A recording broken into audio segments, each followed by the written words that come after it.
Kristi kíjọba rẹ dé, kí àṣẹ rẹ bẹ̀rẹ̀, fọ̀pá ẹ̀rín rẹ fọ́ gbogbo ipá ẹ̀ṣẹ̀, ìjọba ìfẹ́ dà àti tàlàáfíà, ìgbà wo ni ìríra yóò tán bíi tọ̀run.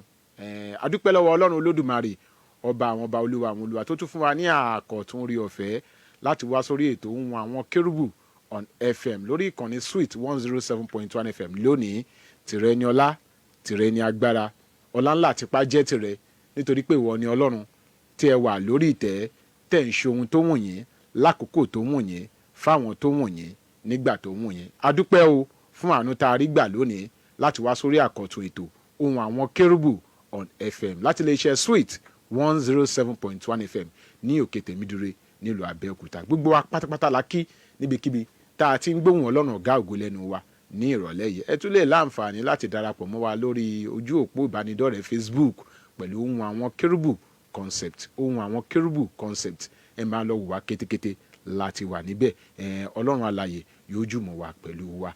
A sì ń dúpẹ́ lọ gbogbo ìjọ Ọlọ́run alààyè tẹ́ ń tọ́ ọbọ̀ ìṣúra yín pé kètò yìí kó máa tẹ̀síwájú. Gbogbo ẹ̀yin tí ẹ ṣáà ń gbàdúrà fún wa gbogbo níjọ tẹ́ ẹ̀ encourage wa pé kètò yìí kó máa tẹ̀síwájú. A dúpẹ́ lọ́wọ́ yín lórúkọ Jésù. Ojú rere Ọlọ́run ọ̀gá ògo yóò wà pẹ̀lú wa.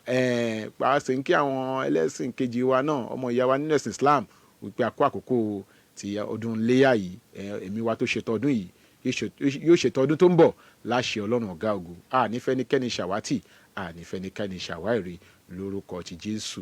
A tún dé lónìí lórí ètò Ohun Àwọn Kérúbù on FM, ọ̀rọ̀ tó milẹ̀ tìtì, ọ̀rọ̀ tó ń kó gbogbo ènìyàn láyà sókè, òun la fẹ́ gbéyẹ̀wò lórí ètò tòní, tí a sì fẹ́ kí gbogbo wa kájọ ṣe àgbéyẹ̀wò rẹ̀ lórí ètò Ohun Àwọn Kérúbù tòní. Tí n bá ti padà dé, ẹ jẹ́ n kọ́kọ́ mórin ẹ̀mí wá ná. Tí n bá ti padà dé, a wá bọ́ sórí ètò náà lóní sàn-án. Ajínrere Michael Adébọ̀wálé Adéoyè lórúkọ tèmi, ọmọ bàbá ládùúrà ní Kọ̀tún, bàbá ìjọ lórí rédíò. Ohun ẹni tí ń kígbe ní ìjọ ayé, ẹ̀tún ọ̀nà Olúwa ṣe. Ẹ kú àtàárọ̀, ẹ káàbọ̀ sórí ètò tòní.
Bẹ́ẹ̀ ni bí Olúwa ti ń lò mí, bó ti ń lò wọ́n náà fún gbogbo iṣẹ́ rere nínú ìdílé wa, láàárín àwọn ọ̀rẹ́, nínú ìjọ Ọlọ́run, kó má jẹ́ káyé èṣù ẹ̀ṣẹ̀ ọ̀tá kó lò wá, nítorí pé ẹni tí ayé èṣù ẹ̀ṣẹ̀ bá ti lò, ó parí fún nìyẹn. Ojú òní tì wá, ara òní ni wá. Àlàáfíà Ọlọ́run ọ̀gá ògo yóò jùmọ̀ máa bá wa gbé. Bàbá wa tí wọ́n jẹ́ àlejò pàtàkì lórí ètò tòní, wọ́n ti wà nínú ilé pẹ̀lú wa, níbí. Wọ́n jẹ́ minister in charge fún agbomímọ̀ the Christ Church of Cherubim and Seraphim, Glory Light of God Selective Chapel tó wà ní Moni Jésù ní Adégbẹ́ ní Abẹ́òkúta ní ìpínlẹ̀ Ògùn. Wọ́n sì ti fìgbà kan jẹ́ alága fún ìjọ C&S Education Ẹ̀gbá Division Ogun State Chapter rí. Àwọn ni Venerable Prophet Dr. Simeon Olúwaṣẹ́gun Fatoyinbo. Bàbá wa, ẹ káàbọ̀ sórí ètò. Ẹ kúlé olóòtú. Ayọ̀ ọkàn la fi rí yín. Ògo ni fún Ọlọ́run lókè ọ̀run. Hallelujah. Ẹ bá wa kí gbogbo àwọn ènìyàn wa nílé. Mo kí gbogbo àwọn olólùfẹ́ Ohun Kérúbù ní gbogbo àgbáyé. Mo dẹ̀ kí gbogbo àwọn ọmọ ẹgbẹ́ mímọ́ Kérúbù àti Sẹ́ráfù. Bákan náà ni mo kí gbogbo àwa Christians ní àgbáyé ní orúkọ Ọlọ́run alààyè. Tí Jésù bá fa bíbọ̀ ẹ̀ sẹ́yìn, àtúnjọ rí ọjọ́ ológo tó ń bọ̀ yìí. Àmín. Àti Ohun Àwọn Kérúbù tó tún máa tẹ̀lé ní. Àmín, àmín. Bàbá wa, ẹ káàbọ̀ sórí ètò. Gbogbo ìdílé ńkọ́? Àlàáfíà la wà. Ìjọ Ọlọ́run ńkọ́ ń bẹ̀? Ọpẹ́ ni fún Ọlọ́run. Ṣíṣe Olúwa ń tẹ̀síwájú. Ó lọ láì fi ọ̀tá kù. Bàbá wa, ẹ jẹ́ ká wò ó. ẹ jẹ́ ká kọ́kọ́ mú ọ̀rọ̀ tòní wá kójú ọjọ́ òní tẹnikẹ́ni nínú wa. Àmín. Ipò tí orílẹ̀-èdè yìí wà báyìí, ìjínigbé lọ́tún lọ́sì, ètò ààbò tó ń fojoojúmọ́ mẹ́hẹ, ìta ààrẹ ìfẹ́dọ́gbọ́n ṣe bí ẹni pé ó mú, kí ni ojú ìwòye yín sí bàbá wa? Ọlọ́run nìkan ló lè ràn wá lọ́wọ́. Àmín. Ìwé sáàmù sọ wípé bí Olúwa kò bá pa ìlú mọ́, ó ní àwọn olùṣọ́ wọn jí lásán ni. So tí a bá wo ohun tó ń ṣẹlẹ̀ ní Nàìjíríà báyìí, ó ní agbára. Lójú ìwòye mi, kidnapping ọ̀nà mẹ́ta ló pín sí. Ọ̀nà àkọ́kọ́, àwọn kan kidnap èèyàn láti fi wọ́n ṣe rituals. Ọ̀nà ẹ̀kejì, àwọn kan wọ́n kidnap èèyàn láti gba ransom. Ọ̀nà ẹ̀kẹta, wọ́n kidnap àwọn kan for political reasons, for power tussling. So méjèèjì yẹn mo kó wọn papọ̀ sí abẹ́ political reasons. So ṣẹ̀rí àwọn tó burú jù ń bẹ, òun làwọn tí wọ́n kidnap èèyàn for ritual purpose. Torí ẹni tó rí bá kó yọ, ó dìlé ni. Orí ẹlòmíì, orí ẹ̀ ò ní gbàbọ̀dè bọ̀, wọ́n á wò pé káṣírí má bàa tú, wọ́n á pa. Ìtorí ẹ̀ bá dẹ̀ ti gbàbọ̀dè, àlọ́ náà ni wọ́n rí. Kò sí ààbọ̀ ẹ̀ mọ́. So ìyẹn ló lè mí o, gẹ́gẹ́ bí ojú ìwòye tèmi tẹ́ ẹ béèrè, ìyẹn lèmi rí pé ó burú jù. Ó burú jáì jù. Ṣe rí tí oní ransom, tèmi pàápàá fẹ́ jẹ́ victim lẹ́nu ọjọ́ mélòó yìí. Tóní ransom ìyẹn náà tún burú, ṣùgbọ́n kò burú tó ti tàwọn ritualist. Torí tọ́lọ́hun bá fi ìwà èèyàn kẹ́ẹ̀yàn, ara àwọn èèyàn ṣàánú ẹ̀, tán bá ti san ransom, wọ́n á release. Tí ò bá tún sí nǹkan míì, nínú ẹ̀, a rí wípé wọ́n á release ẹ̀. But ẹlòmíì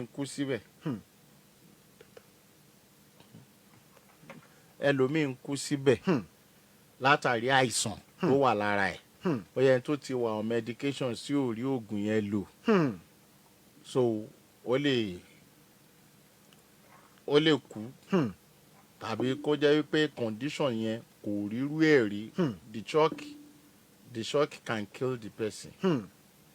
So ṣẹ́rí ti political reasons, ṣẹ́rí ìyẹn wá bó ṣe lágbára tó, wọ́n mọ̀ra wọn. Wọn kàn kì í gbé just anyhow kì í ṣe victim. Tí wọ́n ti eléyìí, bóyá tá a bá gbé èèyàn ẹ̀, a bá sọ fún yín pé kó lọ step down fún wa, a step down. Tá a bá ṣe gbá, bóyá ohun tá a fẹ́ gbà lọ́wọ́ ẹ̀, a rí gbà.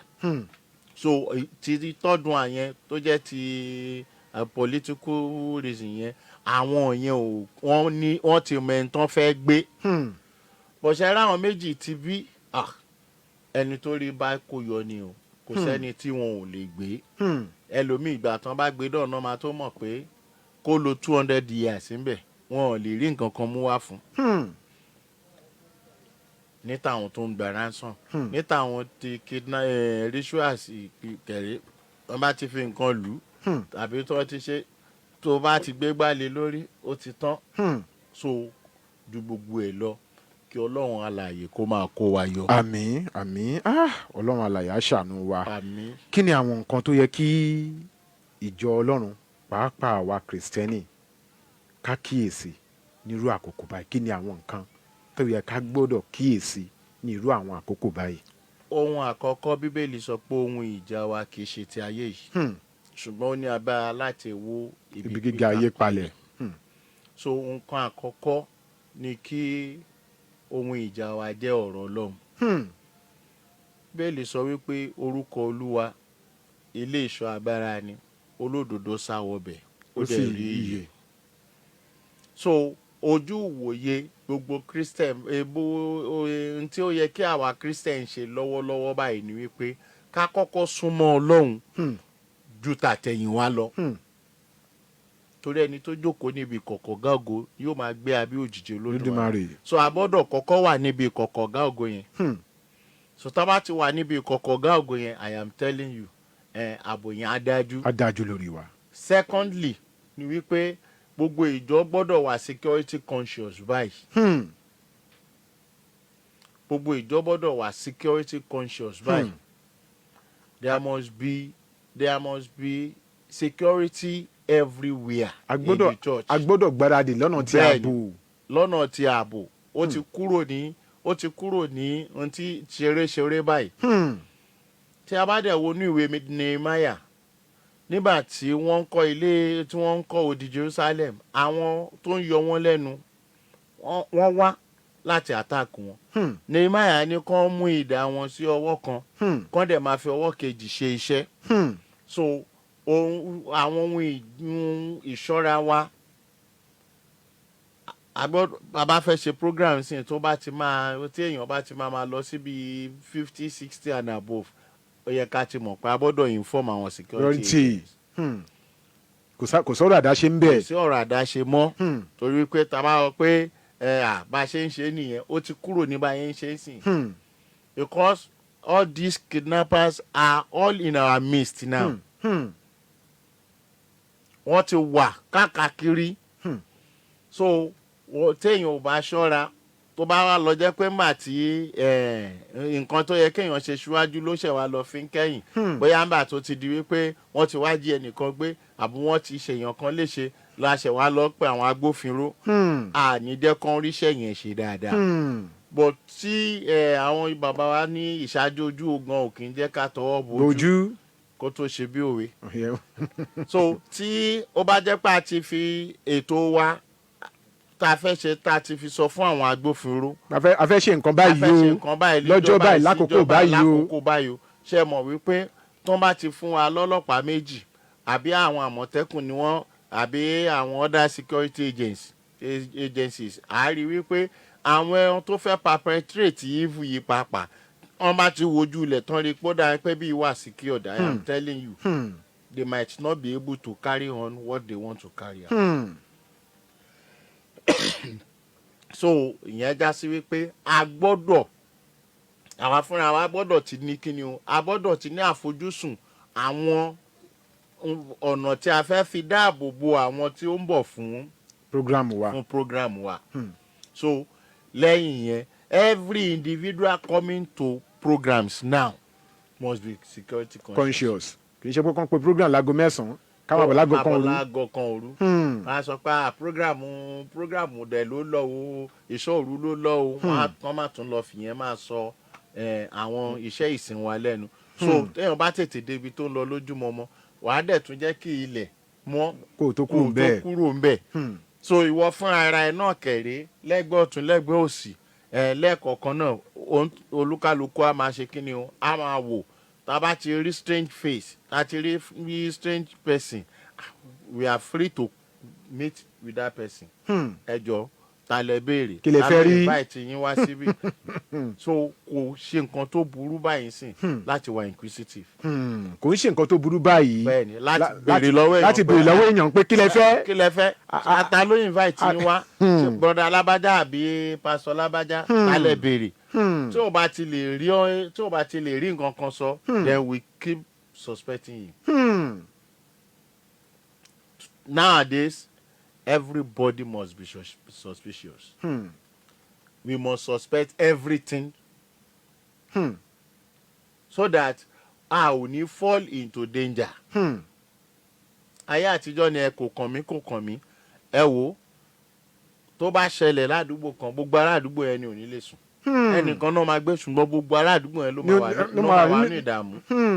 So gbogbo àdúgbò gbogbo èèyàn tó bá lọ sí ibi àpèjọ fún iṣẹ́ olúwa báyìí láti lọ sin olúwa gbọ́dọ̀ jésù pápá ni ẹ máa ṣọ́ra kẹ́dẹ̀ máa gbàdúrà kì í ṣe pé kákan máa gbàdúrà kì í nìkan ṣe pé kákan máa gbàdúrà nìkan a gbọ́dọ̀ ṣọ́ra pẹ̀lú ẹ̀. olúwa kó gbàdúrà wa. àmín. ètò Ohun Àwọn Kérúbù on FM ló ń lọ lọ́wọ́lọ́wọ́ afẹ́dókè lọ́hùn à ń padà bọ̀ bá a bá padà dé a ó ṣojú òpó sílẹ̀ fún àwa tá a bá ní nǹkan tàbí mìíràn láti sọ sí kókó ọ̀rọ̀ tí à ń gbé yẹ̀wò lọ́wọ́lọ́wọ́. ètò ààbò ìjọ ọlọ́run àti àwa kìrìsìtẹ́nì kí ni ojú ìwòye wa sí ọ̀rọ̀ tó ń lọ lọ́wọ́lọ́wọ́ òun ni kókó ọ̀rọ̀ tí à ń gbé yẹ̀wò à ń padà bọ̀ lórí ètò Ohun Àwọn Kérúbù ẹ ṣé púpọ̀ ń pẹ́ wa pẹ̀lú wa.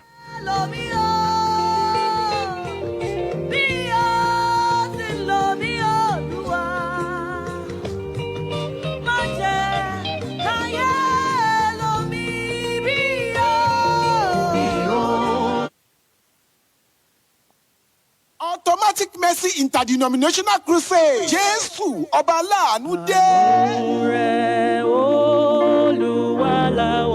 Nítorí ilẹ̀kùn tí a fi gba ayé tì, àánú adániwáyé ṣe tó láti ṣí. Ní agbo mímọ́ the Sacred Cherubim and Seraphim Church, Ebenezer Model Parish, Temple of Miracle. Ṣé ń gbé gbogbo ènìyàn síbi àgbàyanu ìsọjí ìta gbangba ọlọ́jọ́ mẹ́ta gbáko. 3 days Interdenominational Mercy Crusade. Automatic Mercy. Àánú lẹ́sẹ̀kẹsẹ̀ ní àkòrí. Gbogbo ìṣẹ̀dá kí ó wá fi ìtara tú àròyé palẹ̀ níwájú Olúwa. Láti bọ́ lọ́wọ́ ẹ̀mí adánidúró tí ń ṣe ọ̀run ìṣerere mọ́ni. Láti ọjọ́ Friday, June 12, Saturday 13 àti Sunday, June 14, 2026. Ní aago 5 ìrọ̀lẹ́ lójoojúmọ́. Ní skating ground opposite post office, Panṣẹ́kẹ́, Abẹ́òkúta, Ogun State. Saturday, June 13, Ministers Anointing Service. Ní aago 11 òwúrọ̀. Nínú ìjọ Ebenezer Model Parish, 5 Sholanke Street, Abiola Way, Abẹ́òkúta. Ministering Spirit DNA, Tobi Fere, Adiola Adesile, and other anointed ministers of God. Pastor Abayomi Oluga, convener. Senior Elder Apostle AA Dr. Muni Olùgbàlejò. Wá àṣírí òkùnkùn máa tú nínú àdúrà.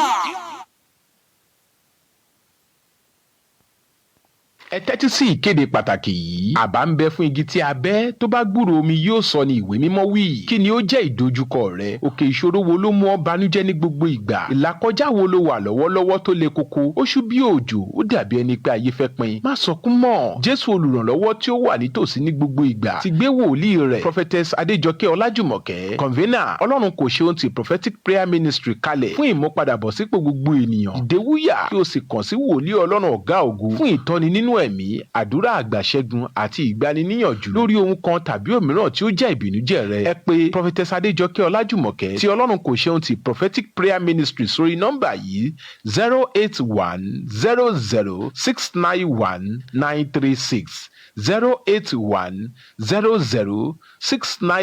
08100691936. jésù lolúwa.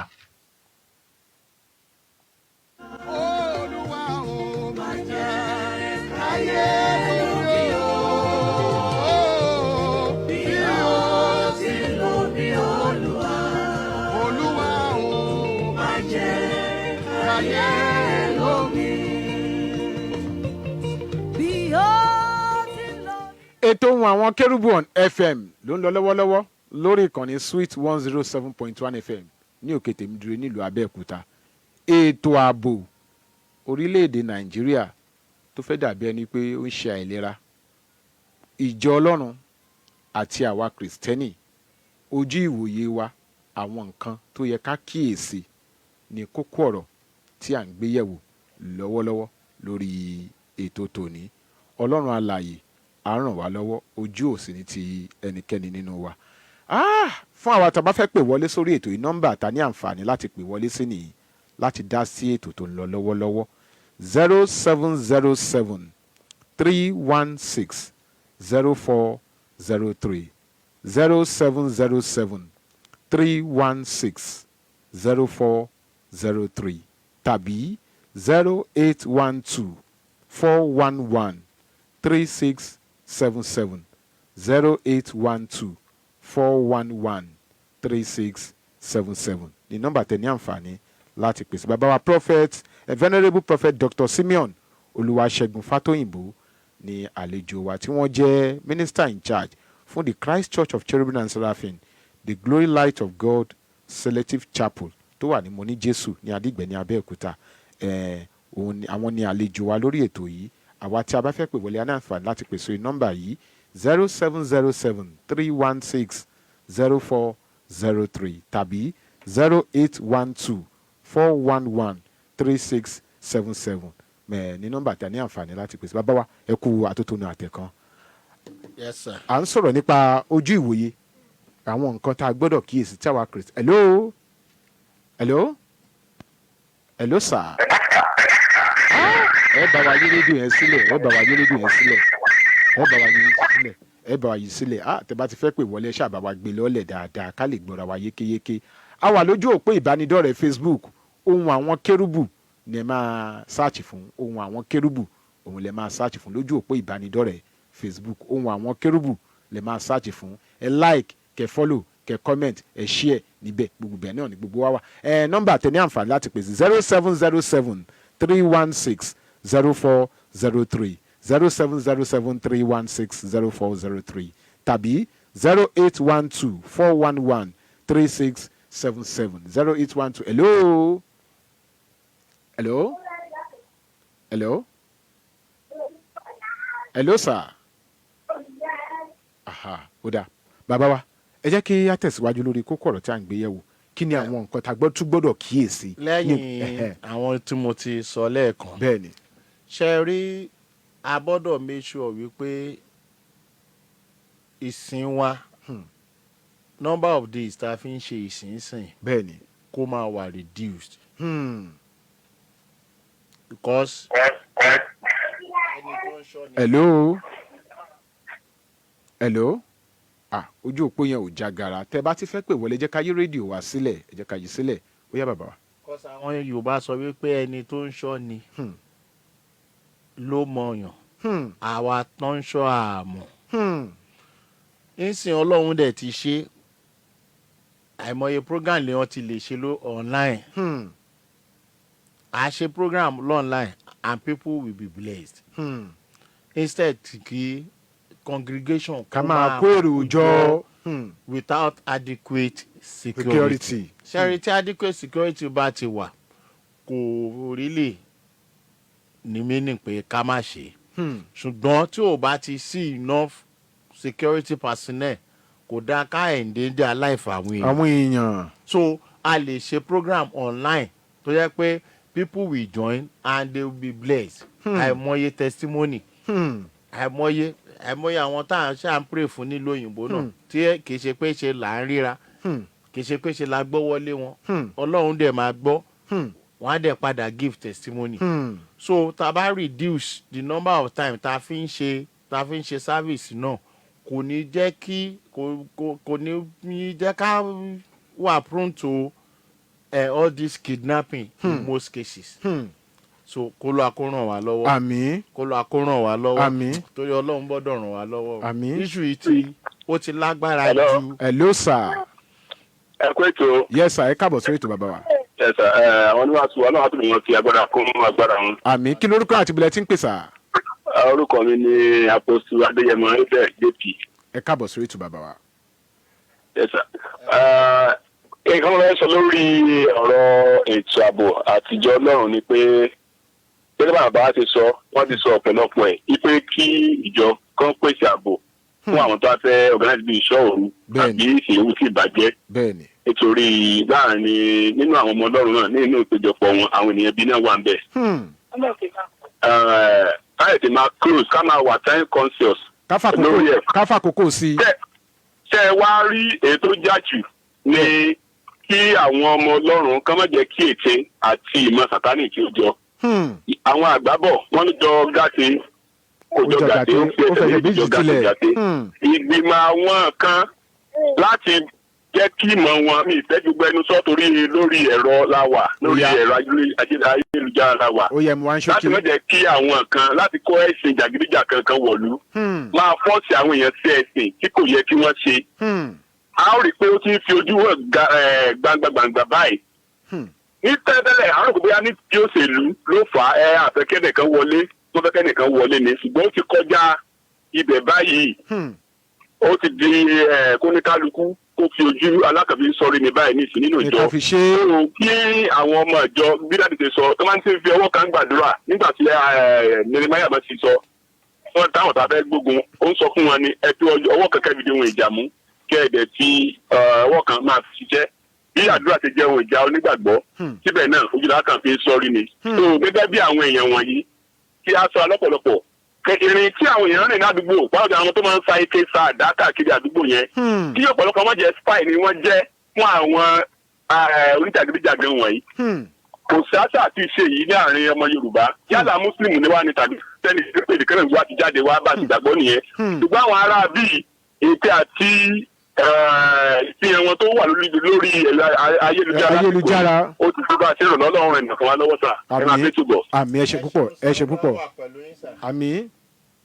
Bàbá wa nínú Olúwa Venerable Prophet Dr. Simeon Olúwaṣẹ́gun Fatoyinbo àwọn náà ni àlejò wa tí wọ́n wà nínú ilé ń bí. Ó dà bàbá wa. Ká tún tẹ̀síwájú ṣẹ́rí tí ìjọba tún lówó ṣẹ́rí nǹkan tí à ń pè ní CCTV kámẹ́rà yìí kí gbogbo ìjọ gbìyànjú láti ní at least àwọn footage yẹn nígbà tí Ọlọ́run má jẹ́ kó ṣẹlẹ̀. Àmín. But tó bá ṣẹlẹ̀ ó tún máa ran àwọn agbófinró lọ́wọ́ láti mọ bí wọ́n fẹ́ yà sí láti mọ bí wọ́n máa yà sí ìyẹn ìkíní.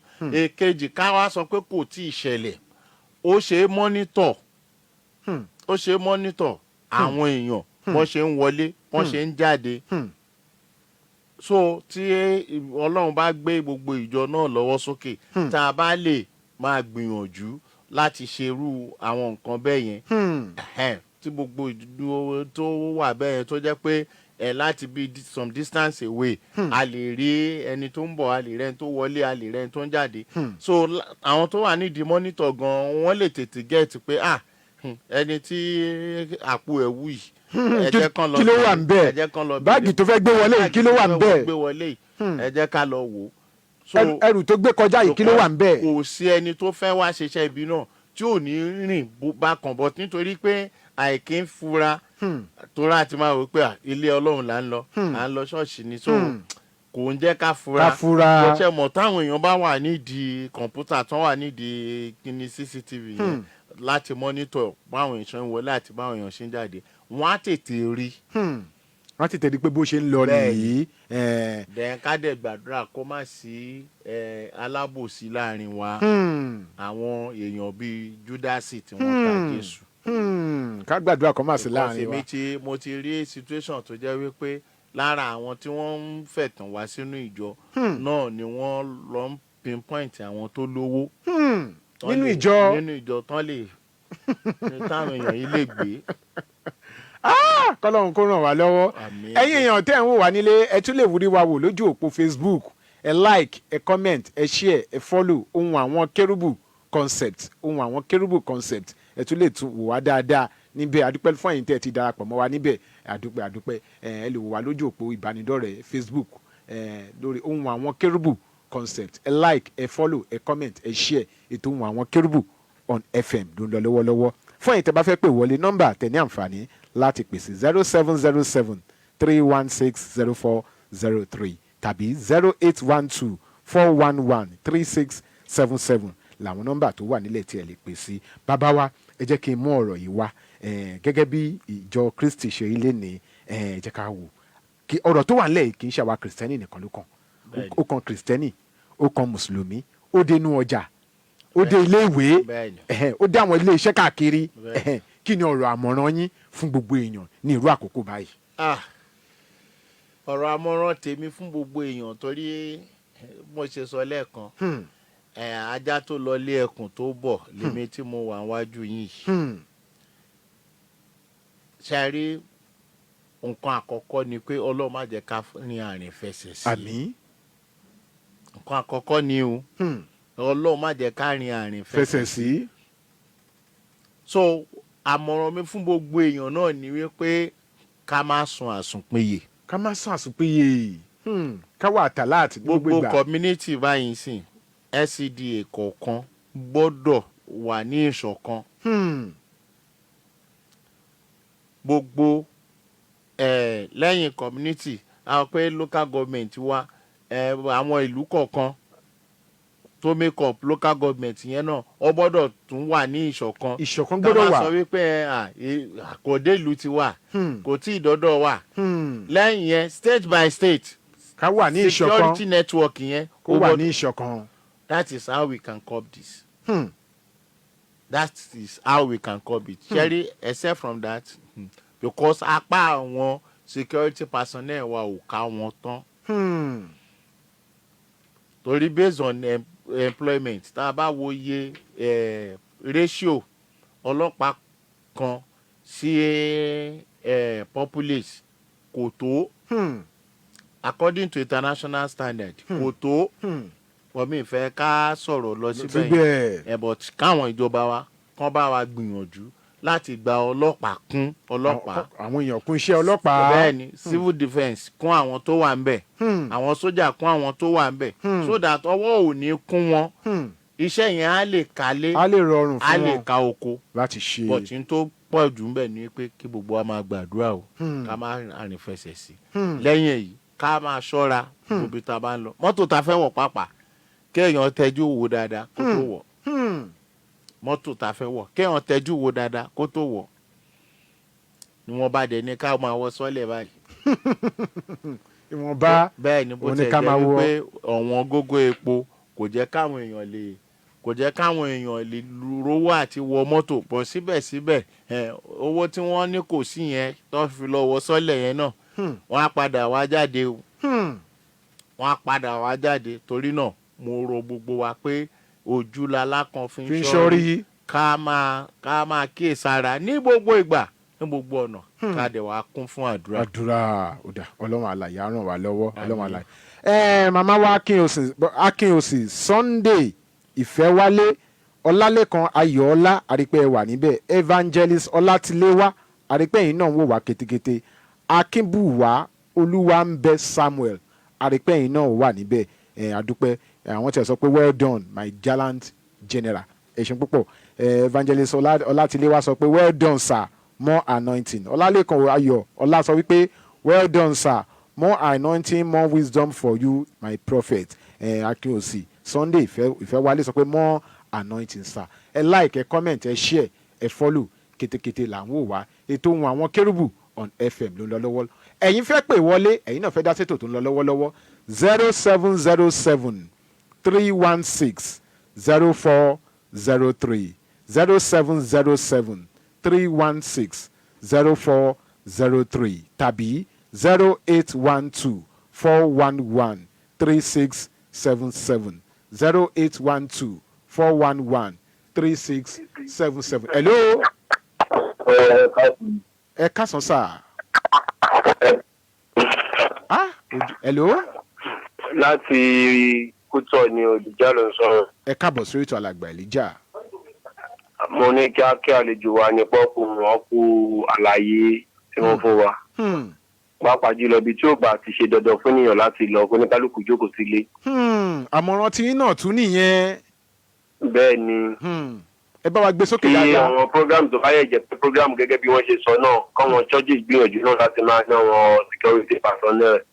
Torí àmọ́ ẹni tó ń ṣọ́ wa ló wá gbàdúrà wa. Àmín àmín. Mo kí wọn pọ̀ kú ètò. Ẹ̀ṣẹ̀ púpọ̀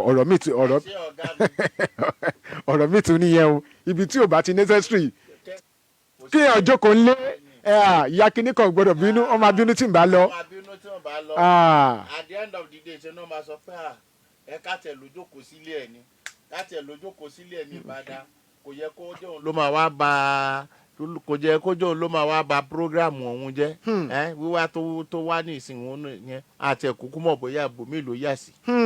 So bí tẹ́yìn ò bá ti ní tí ò bá ti ṣe pé tí wọ́n bá ti pè é tí ò bá ti ṣe pé pàápàá tó rí wípé kò ṣe. àbí tí wọ́n dàbí pé ara ń sọ fún ẹ pé kó má lọ bẹ́ẹ̀ ni o pé kó má lọ. ẹ jẹ́ ká tún dókè lọ́hùn-ún ká mọ iṣẹ́ ìpolówó wa Ebenezer Model Voices Ebenezer Model Parish automatic message à ń bọ̀.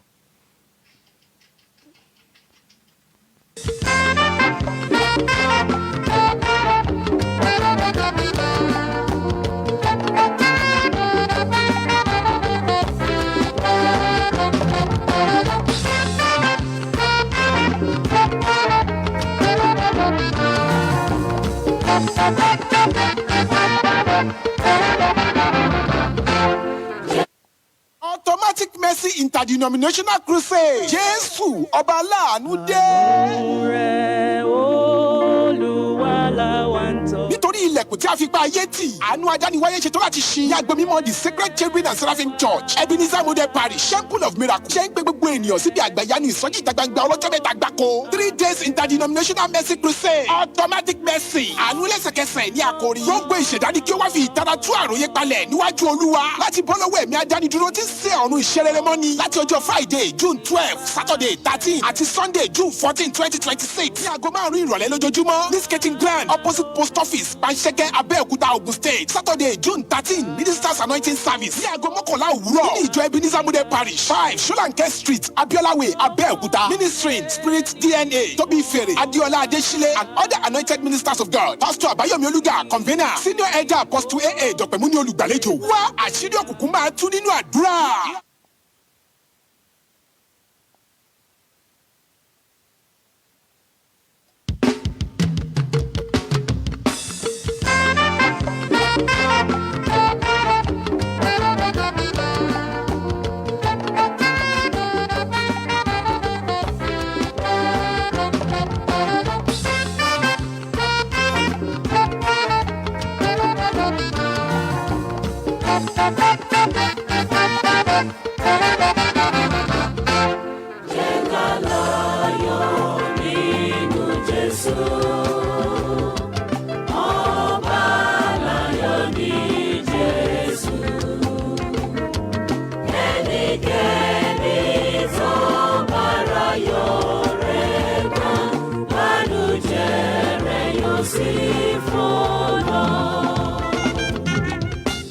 ẹ káàbọ̀ padà sórí ètò Ohun Àwọn Kerubu on FM láti lè ṣe Sweet 107.1 FM ní òkè tèmídúró nílùú Abẹ́òkúta.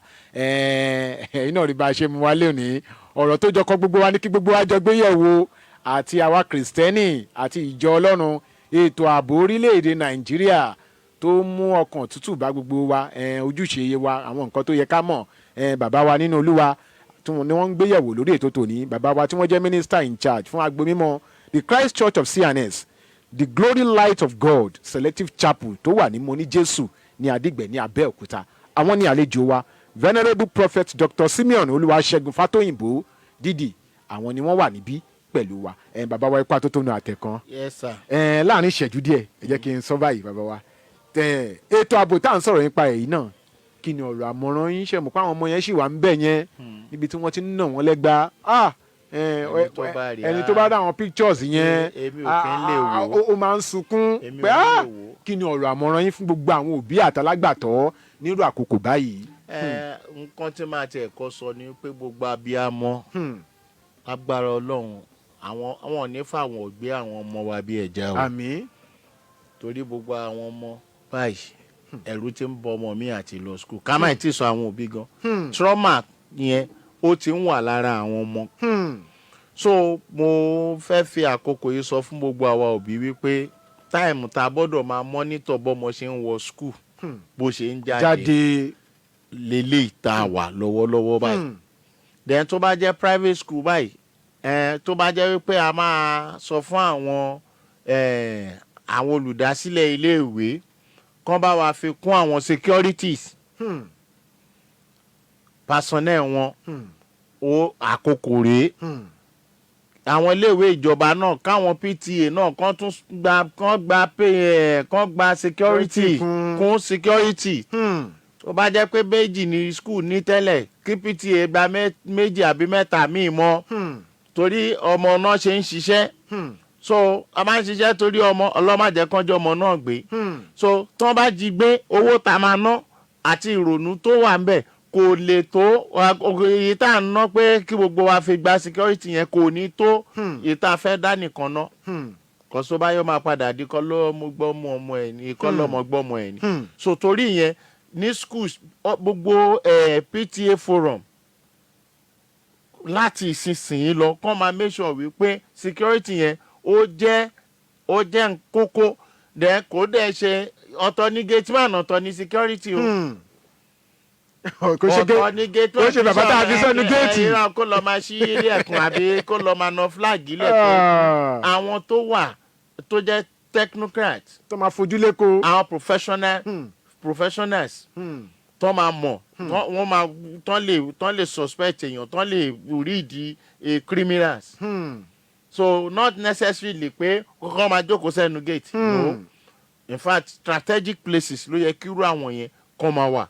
So that anything tó bá máa ṣẹlẹ̀ wọ́n á lè tètè defend. ó dà kò dé irú àwọn security tẹ̀lé ń sọ yìí náà wọ́n wúlò náà ní chọ́ọ̀chì náà. wọ́n wúlò bẹ́ẹ̀ ni ó ti di bẹ́ẹ̀ sí. tó pé tó bá ti ń jó bá ti rò pé irú ijó tẹ́lẹ̀ ń jó yìí ó dà ń pé ijó mẹ̀dẹ́mẹ̀ẹ́ tẹ́lẹ̀ ń jó ó ti di yìí. bẹ́ẹ̀ sí. there is difference between a security and a gate man o. ká má pàápọ̀.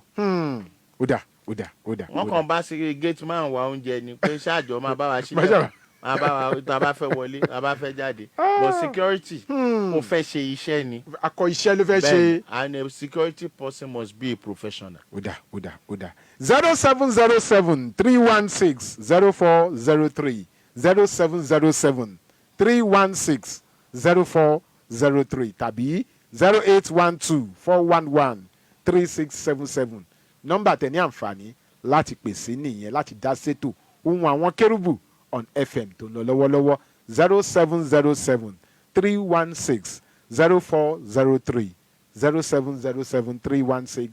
0707-316-0403 tàbí 0812-411-3677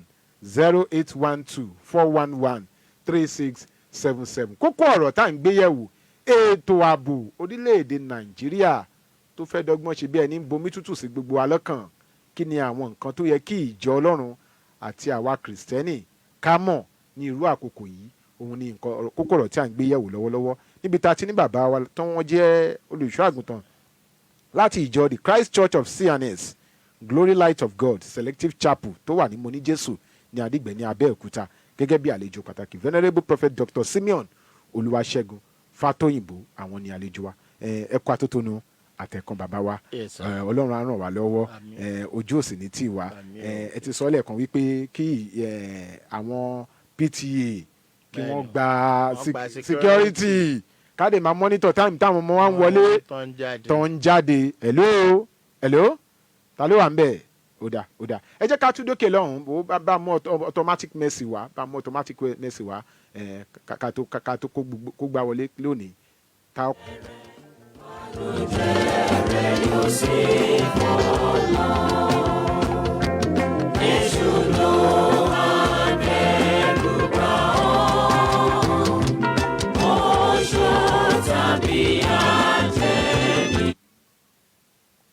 Automatic Mercy Interdenominational Crusade. Jésù ọba aláàánú dé.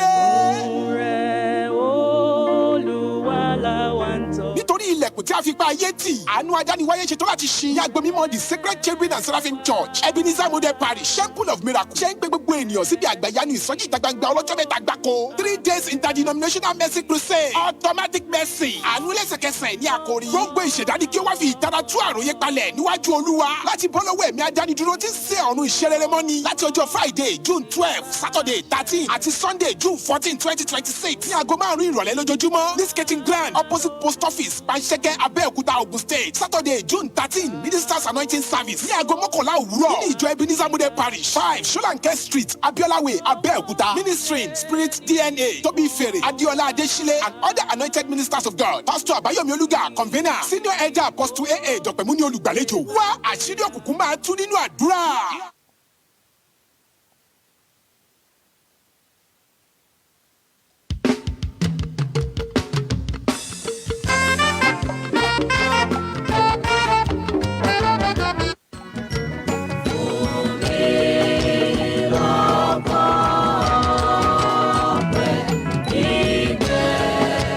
Sọ́ni Sọ̀díkì òkú iṣẹ́ ètò Ohun Àwọn Kérúbù on FM ló ń lọ lọ́wọ́lọ́wọ́ lórí ìkànnì Sweet 107.1 FM ní òkè tèmídúró nílùú Abẹ́òkúta a dúpẹ́ fún àánú tá a rí gbà lónìí àti ojú rere rẹ̀ tó gbé wa ró. Bàbá wa kan tó máa lọ lórí ètò yìí ẹ gbàdúrà fún wa lórí ètò yìí àti gbogbo kan tó ń gbọ́ yín nílé. ayérayé Ọlọ́run ìyanu ọba àwọn ọba òbáninílé ṣe ni lálejò òbánilájò ṣe ni pẹ̀lẹ́ arúgbó ọjọ́ àdàbà máa tẹ̀pá ògo ni forúkọ yín. hallelujah. Bàbá mo gbàdúrà fún gbogbo ọkàn tó ń gbọ́ wa lórí ètò yìí àtàwọn tí ò rí wa gbọ́ ààbò yín má jò ká kúrò lórí. àmín. torí ẹ̀kọ́ nínú ọ̀rọ̀ yín wípé ẹni tó bá jókòó níbi kọ̀ọ̀kan gágo yóò máa gbé abẹ́ òjìji Olódùmarè. Ọlọ́run gbogbo àgbáyé, òjìji yín má jẹ́ kó fi wá sílẹ̀. Nílé iṣẹ́ rédíò yìí, ní stéètì yìí, ní Nàìjíríà, ní gbogbo region kọ̀ọ̀kan, ní orúkọ Jésù, ààbò yín má jẹ́ ó ká kúrò. Bàbá rí gbogbo àwọn tí wọ́n sì ń gbèrò láti wọnú iṣẹ́ ajínigbé yìí, ẹ̀mí mímọ́ ó yẹ bá wa kó sí wọn nínú. Àwọn tó ń ṣe lọ́wọ́lọ́wọ́ bẹ́ẹ̀ ṣe bá Sọ́ọ̀lù pàdé lójú ọ̀nà Damascus, ó yá ẹ bá wa bá wọn pàdé. Gbogbo àwọn tó wà nínú akóló àwọn ajínigbé, gẹ́gẹ́ bí oore ọ̀fẹ́ èyí tẹ́ fi fún mi lójúkorojú láti lọ gba àwọn ènìyàn wa tí àwọn bandit mú. Mo fi oore ọ̀fẹ́ náà gbàdúrà gbogbo ọkàn tó wà lábẹ́ ìṣàkóso ìdè àwọn bandit tàbí àwọn kidnapper, Ọlọ́run ó yẹ bá wa kó wọn yọ. Ẹ mú wọn délé láyọ̀. Kó tó di pé wọ́n rówó san àbí wọ́n rí nǹkan kan ṣe, ẹ̀mí mímọ́ abẹ̀yìn okun àti agbára tí wọn ò fi ní padà délé lọ kú, Ọlọ́run ẹ bá wa fi fún wọn. Omi ara wọn kó gba ìwòsàn, ẹ̀jẹ̀ ara wọn kó gba ìwòsàn. Gbogbo àwọn kidnappers wọ̀nyí, ẹ̀yin lẹ́ni ọkàn ọba àti ìjòyè ní ọwọ́, Ọlọ́run ẹ bá wa kó sí wọn nínú. Agbára tí ìjọba máa lò láti lè rí wọn mú ní orúkọ Jésù, Olúwa fi fún àwọn ìjọba wa. Ògo ni fún orúkọ hallelujah Jésù Olúwa wa. Àmín àmín àmín lórúkọ Jésù. A dúpẹ́ púpọ̀ lọ́wọ́ bàbá wa nínú Olúwa tí wọ́n jẹ́ àlejò pàtàkì fún ètò tèmi, bàbá wa nínú Olúwa Venerable Prophet Dr. Simeon Olúwaṣẹ́gun Fatoyinbo, wípé a pè wá sórí ètò ẹ̀sìn ní àǹfààní láti darapọ̀ mọ́ wa. Alérò pé tàbá tún pè nígbà mìíràn ètò láǹfààní láti darapọ̀ mọ́ lórí ètò Ohun Awon Kerubu. Bàbá wa, àwọn èèyàn fẹ́ pè yín, wọ́n lóhun kan tàbí mìíràn láti bá yín sọ. Nọ́mbà wo ni wọ́n lè pè yín sí? 070 61 25 2950. Ó yára jù, èmi ṣe ń kọ́lẹ̀ ni o. Ó yá, ẹ jẹ́ ká wò. 070 61 25 2950. Ẹ tún bá ń pè lẹ́ẹ̀kan sí. Ẹ wá bá ń pè dáadáa kí n lè rí mú dáadáa. Okay. Ó yá. 070 61 25 2950. Nọ́mbà tẹ ní àǹfààní láti pe bàbá wa nínú Olúwa Venerable Prophet Dr. Simeon Olúwaṣẹ́gun Fatoyinbo sí nìyẹn nígbàkigbà tẹ bá lóhun kan tàbí òmíràn láti bá wọn sọ. Àwọn ni minister in charge fún the Christ Church of Cherubim and Seraphim, the Glory Light of God Selective Chapel tó wà ní Moni Jésù ní Adígbẹ́ ní Abẹ́òkúta. Wọ́n sì ti fìgbà kan jẹ́ alága fún C&S Unification Church of Nigeria Ẹ̀gbá Local Division Ogun State Chapter. Àwọn ni àlejò wa lórí ètò tòní. A dúpẹ́ púpọ̀ nípa pè yín wá lórúkọ Jésù. Ìbùkún Ọlọ́run alààyè yóò túbọ̀ máa wà pẹ̀lú yín. Olúwa yóò sì pa ìjọ rẹ̀ mọ́. Àti gbogbo ìjọ Christ Church lápapọ̀ ní Ẹ̀gbáyé wa, a kí yín o lábẹ́ àṣẹ bàbá wa Bishop Agbéjò, bàbá wa Bishop Emu Agbéjò. A dúpẹ́ lọ́wọ́ àti gbogbo ìgbìmọ̀ aláṣẹ, bàbá tó ń jẹ́ administrator Venerable S.A. Allen àti bàbá wa Right Reverend J. Odúkọ̀yà. Gbogbo yín pátá la dúpẹ́ lọ́wọ́ yín, àdúpẹ́ lọ́wọ́ bàbá wa SK Popola, bàbá wa Fatoyinbo, àtàlàgbà Michael Allen Ashpo, gbogbo yín Shilomide Yínká Abalógun, gbogbo yín bẹ̀rẹ̀ bàbá ìtẹ́ àánú náà Ṣínà Ògúnnáìkẹ́. Àdúpẹ́ lọ́wọ́ gbogbo yín lápapọ̀. Ìjọ Christ Church yóò máa tẹ̀síwájú, àní mórí ṣẹ́kù àsì ní dààmú lórúkọ ti Jésù Kristi. Ọ̀rọ̀ àmọ̀ràn náà láti gbé lẹ́nu bàbá wa yẹn o. Àwa church ẹ jẹ́ ká wá security, ẹ jẹ́ ká ṣe gbogbo ní ìwọ̀ntúnwọ̀nsì. Àwọn programs wa yìí tá bá ti ń ṣe fún 5 hours tẹ́lẹ̀ ẹ jẹ́ ká reduce ẹ̀ sí 2.5 hours nítorí àkókò. Lábẹ́ yẹn mo fẹ́ fi àkókò ìdúpẹ́ lọ́wọ́ gbogbo ìjọ Kerubu àti Serafu, ìjọ Kristi tá à ń pè ní the Christ Church of Cherubim and Seraphim, lábẹ́ àkóso àwọn bàbá wa His Eminence S.A. Elijah.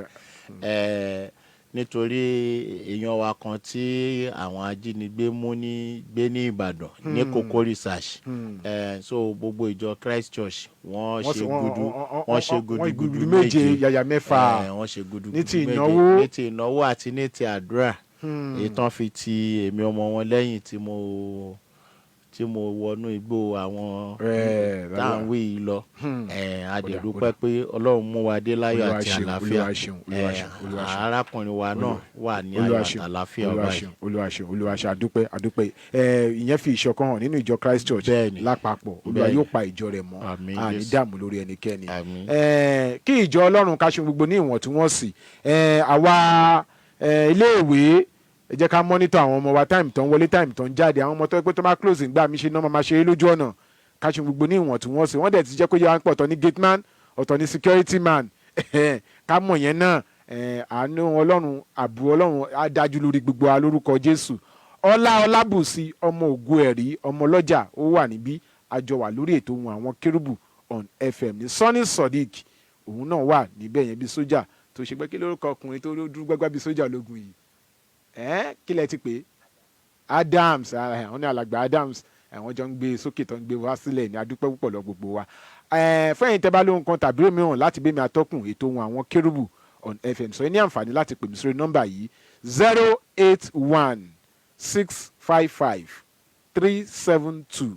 081-655-372-83